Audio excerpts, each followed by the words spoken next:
நோவா ஸ்கோஷியாவின் கடற்கரை அருகில் ஓக் தீவு உள்ளது. மர்மத்தில் மூடிய பொக்கிஷம் வேட்டையாடல் கனவு. 1729 டேனியல் மெகினனீசி என்ற இளம் சிறுவன் நிலத்தில் ஒரு விசித்திரமான வட்ட வடிவத்தை கண்டுபிடித்தான். பிரட்கடற்ப பைரட்கள் பொக்கிஷத்தை புதைத்தனர். அதற்காக அவர் நண்பர்களை தோண்ட அழைத்தான். அவர்கள் கண்டுபிடித்தது பதுக்கப்பட்ட பொக்கிஷத்தை புறக்கணிக்க முடியாது, ஆனால் பரந்த அளவிலான நிலத்திற்குட்பட்ட சுரங்கங்கள் மற்றும் சிக்கல்களை மட்டுமே கண்டனர். காலம் கடந்த பின்னர் பல்வேறு சாகசம் புரிய ஆர்வமுள்ள வீரர்கள் மற்றும் முதலீட்டாளர்கள் அந்த அலங்கார தீவுக்கு பணத்தை செலுத்தினர். சிலர் தி கேப்டன் கேட் இன் இழந்த பொக்கிஷம் என்பதை கூறினர். மற்றவர்கள் ஷேக்ஸ்பியரின் கையெழுத்துக்களை நைட்ஸ் டெம்ப்ளர் மறைத்ததாக கூறினார்கள்.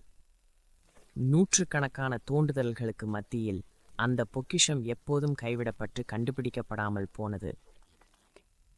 இன்றைக்கு அழகிய ஓக் தீவு ஆயிரக்கணக்கான சுற்றுலா பார்வையாளர்களை ஈர்க்கிறது.